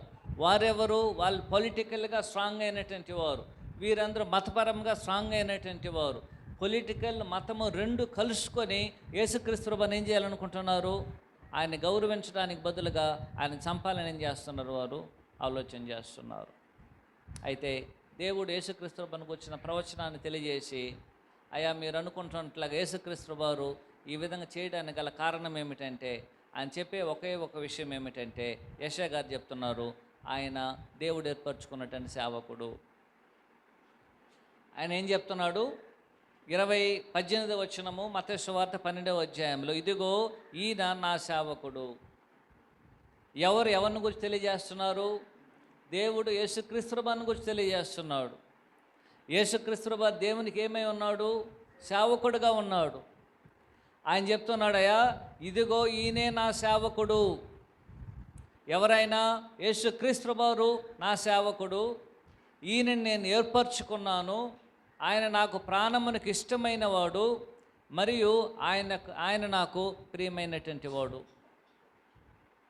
ఈ దేవుడు యేసుక్రీస్తు వారిని గురించి చెప్పేటంటే ఒక ప్రవచనాన్ని గమనించాను. ఆ ప్రవచనం అనేది ఇప్పుడు నెరవేరినదని మత్తయ్య గారు ఏం చేస్తున్నారు? ఆనాడు ఇశ్రాయేలీలకి, ఈనాడు మనకేం చేస్తున్నాడు? ఆయన తెలియజేస్తున్నాడు. ఇన్ని చేసిన తర్వాత యేసుక్రీస్తు వారు ఎంత కృంగిపోయి ఉండాలో గమనించాను. 18వ వచనం చెప్తున్నాడు, ఇదిగో ఈయనే నా సేవకుడు. కరెక్ట్ అండి. యేసుక్రీస్తు వారు సేవకుడేనండి. యేసుక్రీస్తు వారు సేవకుడైనా? దేనికి సేవకుడైనా? మనుషులందరి విమోచనం జరిగించడానికి పరలోకం నుంచి భూమి మీదకి పంపించబడినటువంటి దేవుని సేవకుడు యేసుక్రీస్తు వారు. మనుషులందరి విమోచనకు, ఆ విమోచన కార్యమును జరిగించడానికి, ఆ విమోచన ప్రక్రియను, దేవుని యొక్క సంకల్పమును నెరవేర్చడానికి భూమి మీదకి వచ్చినటువంటి దేవుని సేవకుడు యేసుక్రీస్తు వారు. మరి దేవుని యొక్క సంకల్పాన్ని ఏ మనుషుడు కూడా ఏం చేయలేడు? జరిగించలేడు. దేవుని యొక్క చిత్తాన్ని మనుషులందరూ జరిగించాలని ప్రయత్నం చేశారు, కానీ ఏదో ఒక రకంగా ఏం చేశారు? వారు తప్పిపోయారు. భూమి మీద పుట్టినటువంటి ఏ మనుషుడు కూడా ఏం చేయలేకపోయారు? దేవుని యొక్క చిత్తమును సంపూర్ణంగా జరిగించలేని పరిస్థితి. ఏ మనుషుడు కూడా దేవుణ్ణి పూర్తిగా అర్థం చేసుకోలేని పరిస్థితి. ఏ మనుషుడు కూడా మనుషుని తాను అర్థం చేసుకోలేని పరిస్థితి. ఏ మనుషుడు కూడా పాపాన్ని అర్థం చేసుకోలేని పరిస్థితి. భూమి మీద ఉన్న ఏ మనుషుడు కూడా పాపం అంటే ఏమిటి నిజంగా అర్థం తెలియదు.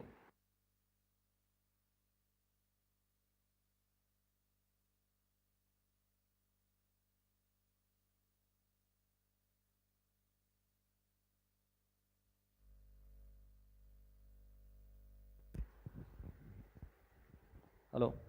ఒకవేళ తెలిసి ఉన్నట్లయితే, నిజముగా పాపంను గురించి ఏ మనుషుడైనా తెలుసుకొని ఉన్నట్లయితే ఏం చేసి ఉండరు? వారు పాపం చేసి ఉండరు. నిజముగా ఒక వ్యక్తి పాపం అంటే ఏమిటో తెలుసు అన్నట్లయితే, ఆది కాండము నుంచి ఆదాము మొదలుకొని ఇప్పటి వరకు లోకము నశించేంత వరకు పుట్టేటువంటి ఏ మనుషునికి పాపం అంటే నిజమైనటువంటి అర్థం తెలియదు. తెలిసిన ఒకే ఒక ఆయన ఎవరంటే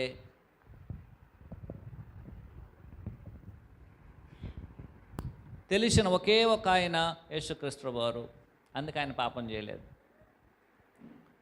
పాపమును గురించి ఆయన నిజముగా ఎరిగున్నాడు కాబట్టి ఆయన పాపం చేయలేదు. మనుషులందరూ పాపమును గురించి సరిగా అవగాహన లేదు, దాన్ని గురించిన అర్థం తెలియదు, దానివల్ల కలిగే నష్టమును ఎరగనటువంటి వారు, అది ఎలా కలుగుతుందో తెలియదు. అందువలన మనుషులు ఏం చేశారు? పాపం చేశారు. అందువలన అందరూ పాపం చేసి దేవుడు అనుగ్రహించి మహిమను పొందలేకపోతున్నారు. ఒకే ఒక కారణము, మనుషులు నిజంగా పాపమును అర్థం చేసుకున్నవారు కాదు. అర్థం చేసుకున్న ఒకే ఒక ఆయన, తెలుసుకున్న ఒకే ఒక ఆయన యేసుక్రీస్తు వారు. అందువలనే ఆయన పాపమును అర్థం చేసుకొని ఇక భూమి మీదకి వచ్చి దేవుని యొక్క విమోచన సంకల్పాన్ని ఏం చేశాడు? ఆయన జరిగించడానికి దేవుని సేవకుడికి భూమి మీదకి ఆయన రావడం జరిగింది. ఏప్రిల్ రాసిన పత్రిక 10వ అధ్యాయము 7వ వచనం.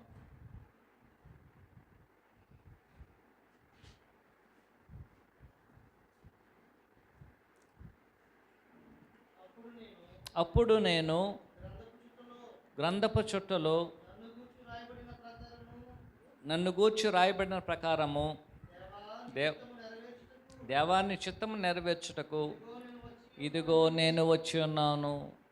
యేసుక్రీస్తు వారు పరలోకం నుంచి భూమి మీదకి రావడమే అది చాలా ఒక తగ్గింపుతో కూడుకున్నటువంటిది.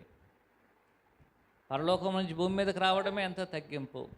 అది వచ్చినట్టు యేసుక్రీస్తు వారు దేవుని యొక్క సేవకుడుగా దేవుని యొక్క చిత్తాన్ని జరిగించడానికి ఏం చేశాడు? ఆయన ఇక భూమి మీదకి వచ్చాడు.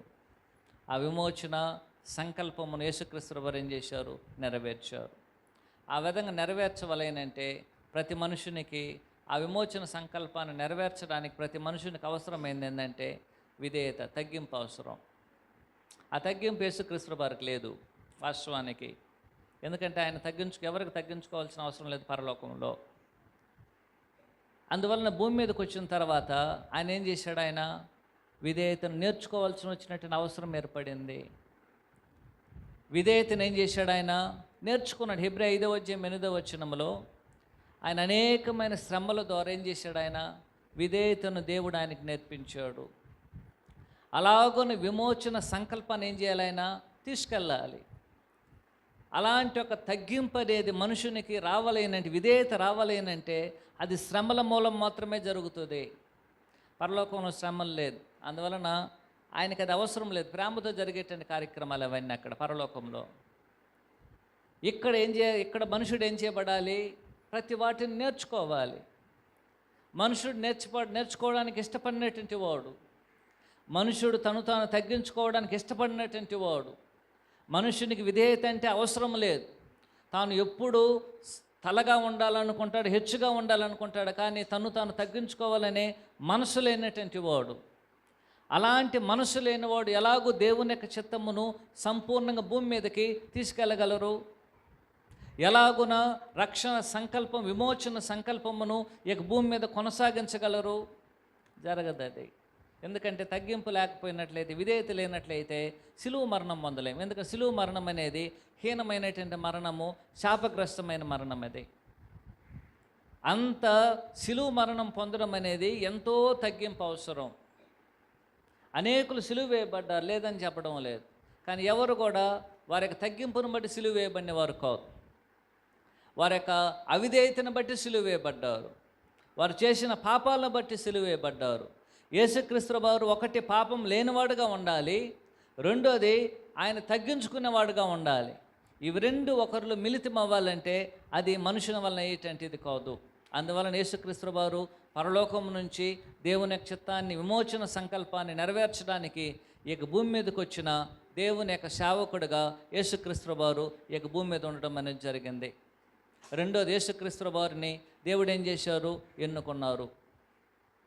దేవుని యొక్క సేవకుడిగా ఉండడానికి యేసుక్రీస్తు వారిని దేవుడు ఏం చేశారండి? ఎన్నుకున్నారు. చెప్తున్నాడు కదా ఆయన 12వ అధ్యాయము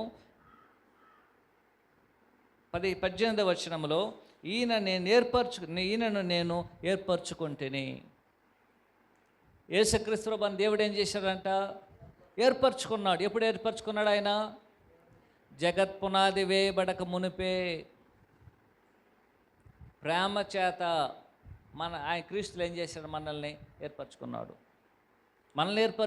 క్రీస్తు వారిని కూడా ఏం చేశాడు? అప్పుడే ఈ కార్యక్రమం క్రీస్తులో జరగాలని ఆయన్ని కూడా ఆయన ఎన్నుకోవడం జరిగింది.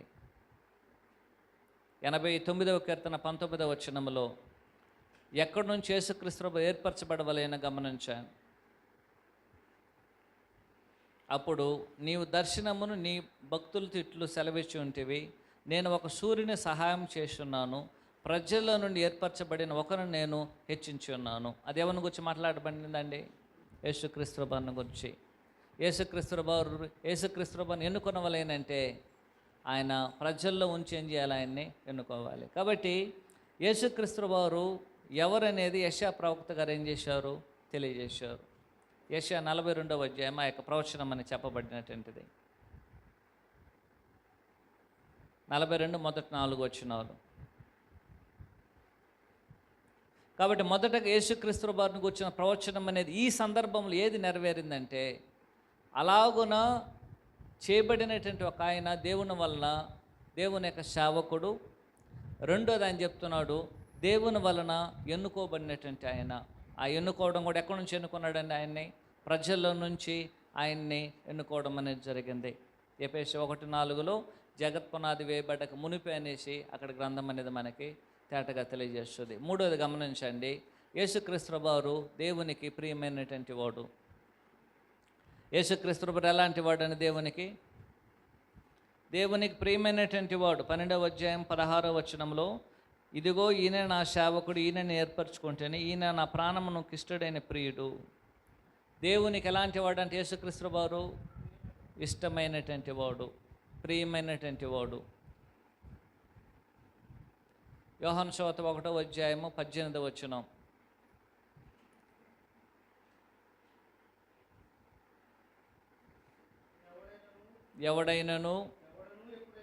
ఎవడను ఎప్పుడైనను దేవుని చూడలేదు కానీ తండ్రి రొమ్మునున్న అద్వితీయ కుమారుడే ఆయనను బయలుపరచను.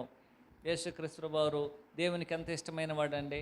ఆయన రొమ్మును ఆనుకొని ఉన్నాడు. ఆయన అంత ఇష్టమైనటువంటి వాడు. యేసుక్రీస్తు వారిని గురించి దేవుడు చెప్తూ, ఈయన నాకు ఇష్టమైనటువంటి వాడు. కారణం ఏమిటంటే అంత ఇష్టం కాబట్టి ఆయన రొమ్మును ఏం చేస్తున్నాడు, ఆయన ఆనుకొని ఉన్నాడు. అలాగనే యోహాను కూడా యేసుక్రీస్తు వారికి రొమ్మును ఆనుకొని ఉన్నాడు. ఎప్పుడు అది ప్రభు బల్ల జరిగించేటప్పుడు, ఎందుకంటే ఆయన కూడా ప్రేమించినటువంటి శిష్యుడును, ఆయన రొమ్మును ఆనుకునే యోహాను గురించి అనేసి 21వ అధ్యాయంలో 14-15 వచనాల్లో మన అపోస్తులైన యోహాను గారి గురించి యోహాను గారికి తెలియజేయడం అని జరుగుతుంది.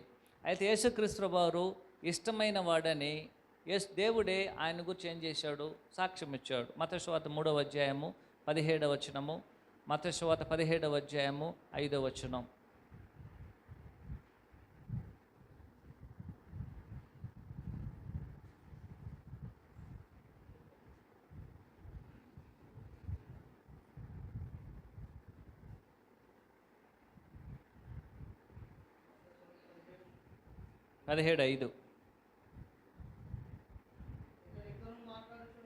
ఇంకను మాట్లాడుచుండగా ఇదిగో ప్రకాశమైన ఒక మేఘము వారిని కమ్ముకొనెను.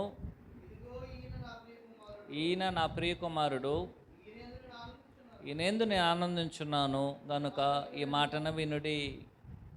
3:17 మత్తయి సువార్తలో యేసుక్రీస్తు బాప్తిసం పొందేటప్పుడు కూడా అదే కన్ఫర్మేషన్ అనేది ఇవ్వబడింది.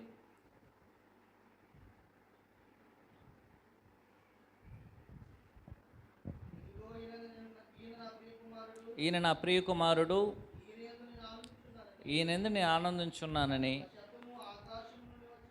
ఆకాశం నుంచి వచ్చాను. రైట్. సో మత్తయి సువార్త 12వ అధ్యాయంలో యేసుక్రీస్తు వారు దేవుని సేవకుడు, 2 దేవుడు ఏర్పరచుకున్న సేవకుడు, 3వది దేవునికి ఇష్టమైనటువంటి వాడు. ఆయన మీద ఆయన 3 ప్రత్యేకమైన విషయములను ఆయనకు అనుగ్రహించడం జరిగింది. 2 విషయాలు ప్రత్యేకించి. ఒకటి, ఆయన మీద దేవుడు పరిశుద్ధాత్మను ఉంచి ఉన్నాడు. 2వది, అన్యజనులకు ఆయన న్యాయ విధిని ప్రచురం చేయబోతున్నాడు. యేసుక్రీస్తు వారు దేవుని వలన ఎన్నుకోబడిన సేవకుడు, 2వది దేవునికి ప్రియమైన వాడు. ఆయనకిచ్చిన 2 బాధ్యతలు ఏమిటంటే, ఆయనకిచ్చినట్టు 2 ఆశీర్వాదాలు ఏమిటంటే, ఒకటి, ఆయన ఏం చేయబోతున్నాడు, పరిశుద్ధాత్మను ఆయన మీద ఉంచబడుతుంది. 2వది ఆయన చెప్తున్నాడు, అన్యజనులకు ఏం చేయబోతున్నాడు, ఆయన న్యాయ విధిని ప్రచురం చేయబోతున్నాడు. ఈ 2 ప్రత్యేకమైన విషయంలోనూ యేసుక్రీస్తు వారు తెలియజేయబోతున్నాడు. ఒకటేం చేశాడు, ఆయన పరిశుద్ధాత్మను కలిగినటువంటి వాడు. ఇది కూడా ప్రవచనం. యెషయా 11వ అధ్యాయము 2వ వచనం.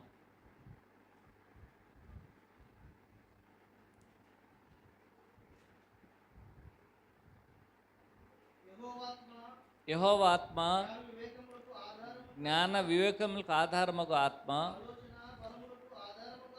ఆలోచన బలములకు ఆధారముగా ఆత్మ,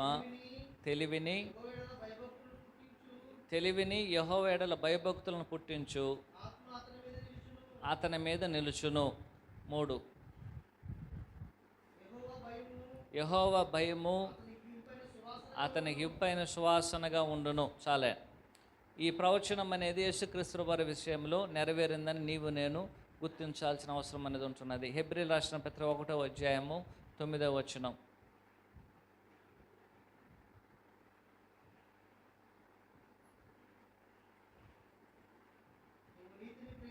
నీవు నీతిని ప్రేమించితివి, దుర్నీతిని ద్వేషించితివి, అందుచేత దేవుడు నీ తోటి వారి కంటే నిన్ను హెచ్చించినట్లుగా ఆనంద తైలముతో అభిషేకించును.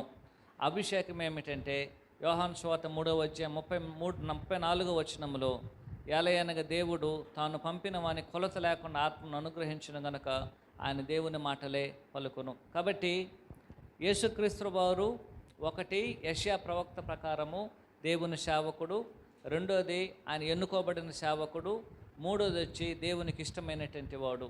ఈయనకి దేవుడు ఇచ్చిన రెండు విషయములు ఏమిటంటే, ఒకటి కొలత లేని దేవునికి ఆత్మను అనుగ్రహించారు, రెండోది ఆయన ఏం చేయబోతున్నాడు, అన్ని జనులకి న్యాయ విధిని ప్రచురం చేయబోతున్నాడు. ఏ న్యాయ విధిని ప్రచురం చేయబోతున్నాడండి? ఏ న్యాయ విధిని ఆయన ప్రచురం చేయబోతున్నాడు? మత్తయి సువార్త 4వ అధ్యాయము 13 నుంచి 16 వచనాలు గమనించినట్లయితే, అన్ని జనులకు దేవుని యొక్క సువార్త అనేది ప్రచురించడము, న్యాయ విధిని ప్రచురం చేయడం అనే ఒక ఉద్దేశం ఇక్కడ ఏమిటంటే, దేవుని యొక్క సువార్తను ఇశ్రాయేలీలకు మాత్రమే కాకుండా దేవుని పిల్లలకు కూడా సువార్తను బోధించడం ద్వారా ఇశ్రాయేలీలకి అప్పుడు అన్ని జనులు కూడా సమానమైన న్యాయమును ప్రచురింప చేయడానికి అవకాశం అనేది ఉంటున్నది. కాబట్టి అన్ని జనులు కూడా ఆయన న్యాయమును ప్రచురం చేయబోతున్నాడంటే, అన్ని జనులు కూడా సమాన పరిధిలో ఇశ్రాయేలీలకు ఏ విధంగా అయితే ప్రచురించబడినదో అలాగూనే అనుజనులు కూడా దేవుని యొక్క సువార్తను ప్రచురం చేయడం ద్వారా ఇలాంటి యొక్క న్యాయమును యేసుక్రీస్తు వారు తన జీవితంలో చేయడం అనేది జరిగింది. దానికి మాదిరిగా మనకి ఒక ఉదాహరణగా మత్తయి సువార్త 4వ అధ్యాయము 13 నుంచి 16 వచనాలు గమనించినట్లయితే, అనేకమైనటువంటి అన్యజనుల ప్రాంతములు అనేది యేసుక్రీస్తు వారిని కూర్చున్న సువార్త అనేది ఏం చేయబడింది అన్నాడు, బోధించబడింది. చీకట్లో కూర్చున్నటువంటి వారు, మరణ ఛాయల్లో ఉన్నటువంటి వారు యేసుక్రీస్తు వారిని గొప్ప వెలుగును ఏం చేశారు వారు అన్నాడు, సువార్త వెలుగును చూడడం అనేది జరిగింది. వాస్తవానికి ఆదికాండము 9వ అధ్యాయము 26, 27 వచనాల యొక్క ప్రవచనం నెరవేర్పు అనేది ఇక్కడ జరగడం జరిగింది. ఆదికాండం 9వ అధ్యాయం 26, 27 వచనాలు.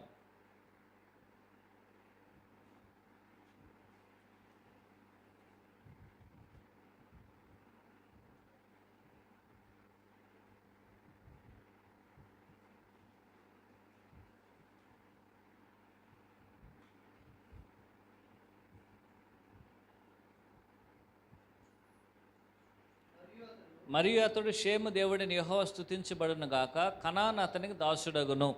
దేవుడు యాపేతును విశాలపరచును, అతడు షేము గుడారం నివసించును, అతని కనాను దాసుడగును. ఇప్పుడు ఎవరి గుడారంలో ఎవరు నివాసం చేస్తున్నారండి? యాపేతు విశాలపరచును, అతడు షేము గుడారం నివాసించును. షేము అనేటువంటి వారు దేవుని ప్రజలు. ఇక్కడ ఉన్నటువంటి యాపేతు మరి కనాను అనేటువంటి వారు ఏమై ఉన్నారు, అనుజనులుగా ఉన్నారు. ఎప్పుడైతే కనాను యాపేతు అనేటువంటి వారు షేము యొక్క గుడారములు నివాసం చేశారో అప్పుడు ఏం చేయబడింది, ఇప్పుడు అందరూ ఒకరికి సమన్యాయం చేయబడింది. ఆ ప్రవచనం అనేది ఏం చేయబడింది, ఇక్కడ యెషయా ద్వారా చెప్పలేకబడినటువంటి యొక్క ప్రవచనం అనేది యేసుక్రీస్తు వారి ద్వారా నెరవేర్చబడ్డం అనేది జరుగుతున్నది. ముఖ్యంగా మత్తయి సువార్త 12వ అధ్యాయం 21వ వచనంలో అన్యజనులందరూ కూడా ఆయన ఈ నామమున అన్యజనులందరూ నిరీక్షించుదురు అనున్నది. దానికి ఒకే ఒక అంటే యేసుక్రీస్తు వారి అన్యజనులందరూ ఏం చేయబోతున్నారండి, నిరీక్షించబోతున్నారు. కరెక్టేనా? దానికి ఆధారం ఏమిటి? దానికి ఆధారం ఏమిటండి? మనమందరం అనుజనులమే. ఒకప్పుడు మనమందరం ఏ విధంగా ఉన్నాం? మనమందరం ఏమై ఉన్నాము? అనుజనులమే. మనమందరం ఇప్పుడు ఏం చేస్తున్నాం? యేసుక్రీస్తు వారందు నిరీక్షించున్నాం. తెస్సలోనికలను తీసుకోండి. తెస్సలోనిక నిరీక్షణ అనేది ఎవరి మీద ఉంటున్నది? అనుజనుల మీద ఉన్నది. పూర్తిగా తెస్సలోనికలందరూ అనుజనులే. వారందరి నిరీక్షణ ఎవరి మీద ఉంటున్నది? దేవుని మీద ఉన్నది. వారందరూ యేసుక్రీస్తు వారి కొరకు ఎదురు చూస్తున్నారని, వారి యొక్క నిరీక్షణ యేసుక్రీస్తు అని అక్కడ పౌలు గారు ఏం చేస్తున్నారు, వారికి తెలియజేయడం అనేది జరుగుతున్నది. ఆనాడు దేవుని యొక్క విషయములను అపోస్తలులు తీసుకెళ్ళినప్పుడు, అంటే యేసుక్రీస్తు వారిని గూర్చినటువంటి సువార్తను అన్ని జనుల్లో ప్రకటించుకుంటున్నట్లుగా అపోస్తలులను ఆనాడు యూదులు ఏం చేశారు, ఆటంకపరిచారు. 1 తెస్సలోనికీయులు 2వ అధ్యాయం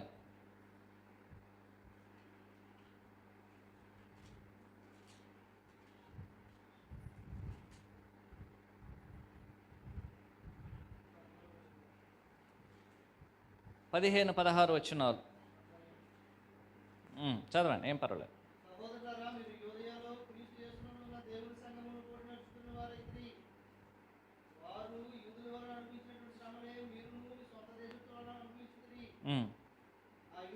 ఆ యూదులు తమ పాపములు ఎల్లప్పుడూ సంపూర్తి చేయుటకై ప్రభువైన యేసును ప్రవక్తలను చంపి మమ్మును హింసించి అన్యజనులు రక్షణ పొందుటకై వారితో మేము మాట్లాడకుండా ఆటంకపరచుచు దేవునికి ఇష్టలు కాని వారును మనుషులందరికీ విరోధులై ఉన్నారు. చాలా మనుషులకు ఉన్నటువంటి ఒకే ఒక నిరీక్షణ ఏమిటంటే యేసుక్రీస్తు వారు.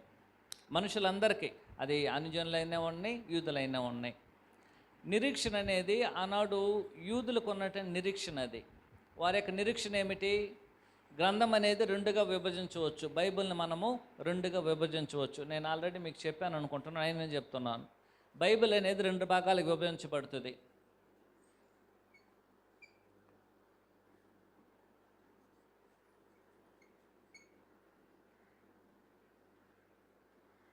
ఇప్పుడు బైబిల్ అనేది ఏం చేయబడుతుంది? టోటల్గా 6000 ఇయర్స్ అనమాట.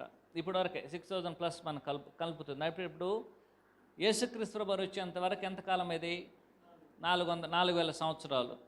కరెక్ట్ అండి? యేసుక్రీస్తు వారు వచ్చిన తర్వాత ఇప్పుడు ఎంతకాలం అయింది? ఇప్పుడు 2000 ప్లస్ సంవత్సరాలు అయింది. రైట్. ఈ 4000 సంవత్సరములుగా అక్కడ ఉన్నటువంటి యూదులందరూ కూడా యేసుక్రీస్తు కొరకు ఎదురు చూశారు. కరెక్ట్ అండి? వారందరూ ఎవరి కొరకు ఎదురు చూస్తున్నారు? యేసుక్రీస్తు వారి కొరకు ఎదురు చూశారు. అది నిజమే కాదండి? అందరూ ఎదురు చూశారు. యేసుక్రీస్తు వారు వచ్చారు ఇక్కడికి. ఇప్పుడు మనమందరం కూడా యేసుక్రీస్తు వారి కొరకు ఎదురు చూస్తున్నాం. ఆనాడు యూదులందరూ యేసుక్రీస్తు వారు భూమి మీదకి రావాలని ఎదురు చూశారు. అది దేవుని యొక్క ప్రవచనము. అయితే యేసుక్రీస్తు వారు ఆ ప్రవచనాన్ని నెరవేర్చారు. ఇప్పుడు ఆయన పరలోకంలో తండ్రి కుడి పార్శ్వమున కూర్చొని పరిపాలిస్తున్నారు. ఇప్పుడు మనమందరం కూడా ఏం చేస్తున్నాము? ఆయన యొక్క ప్రత్యక్ష కొరకు ఎదురు చూస్తున్నాం. ఇదే తెస్సలోనిక పత్రిక తీసుకోండి. ఇదే తెస్సలోనికల పత్రిక 1వ అధ్యాయము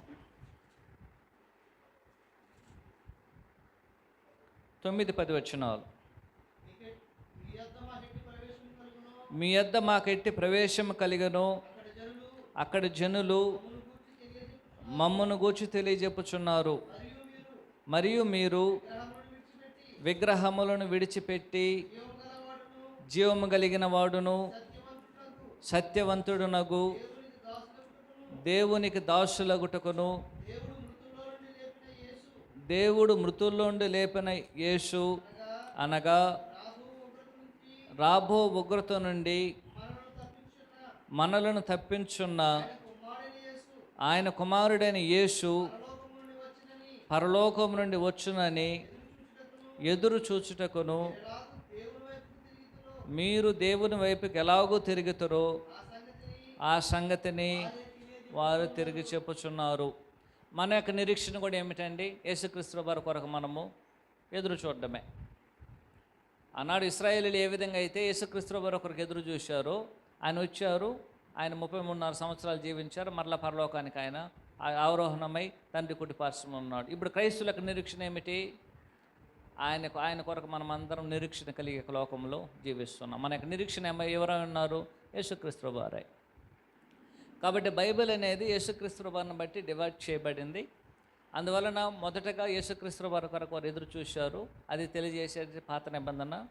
కొత్త నిబంధనలు యేసుక్రీస్తు వారు వచ్చారని తెలియజేస్తుంది సువార్త పత్రికలు.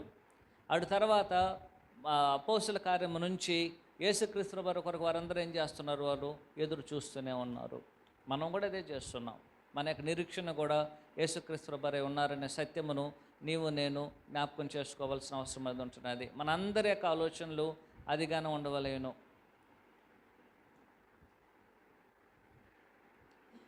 పంతొమ్మిది 20 వచనాలు. మత్తయి సువార్త 12వ అధ్యాయం 19-20 వచనాలు. ఈయన జగడమాడుడు, కేకలు వేయుడు, ఈయన శబ్దం ఎవనికి వినబడదు. విజయం పొందుటకు న్యాయ ప్రబలం చేయుటకు ఈయన నలిగిన రెల్లుని విడుపుటకు మరొకములు అక్కడ వచ్చిన అవిశ్వనర్వను ఆర్పడు. 2 విషయాలు గమనించాను. యేసుక్రీస్తు వారి విషయంలో వారు చేసినటువంటిది ఎంతో పొరపాటు. ఆయన మేలు చేశారు, కానీ యేసుక్రీస్తు వారిని వారు ఏం చేయాలనుకుంటున్నారు? చంపాలనుకుంటున్నారు. దీని విషయంలో యేసుక్రీస్తు ప్రభువారు ఏం చేయాలని జగడమాడాలి వాస్తవానికి, లేనట్లయితే కేకలు వేయాలి. కానీ యేసుక్రీస్తు ప్రభువారి విషయంలో దేవుని యొక్క ప్రవచనం ఎలాగుండదంటే, యేసుక్రీస్తు ప్రభువారు ఎక్కడ కూడా ఏం చేయడు, ఆయన జగడమాడడు, కేకలు వేయడు, వీధుల్లో కూడా ఏం చేయడానికి ఆయన యొక్క శబ్దం అనేదే ఉండదు. అయితే యేసుక్రీస్తు ప్రభువారు ఏం చేస్తారు, ఎంతగా యేసుక్రీస్తు ప్రభువారిని వారు హింసించాలనుకున్నా, ఎంతగా యేసుక్రీస్తు ప్రభువారి విరోధంగా వారు మాట్లాడాలనుకున్నా, ఎంతగా వారు యేసుక్రీస్తు ప్రభువారి విరోధంగా తిరుగుబాటు చేయాలనుకున్నా సరే, వారితో యేసుక్రీస్తు ప్రభువారు జగడమాడినట్లయితే, వారిని గురించి ఆయన కేక వేసినట్లయితే, వారిని గురించి ఆయన వీధిలో శబ్దము చేసినట్లయితే, వారు ఏమైపోతారు, వారు నలిగిన రెల్లుగా ఉన్నారు, వారు విరిగిపోతారు. అయితే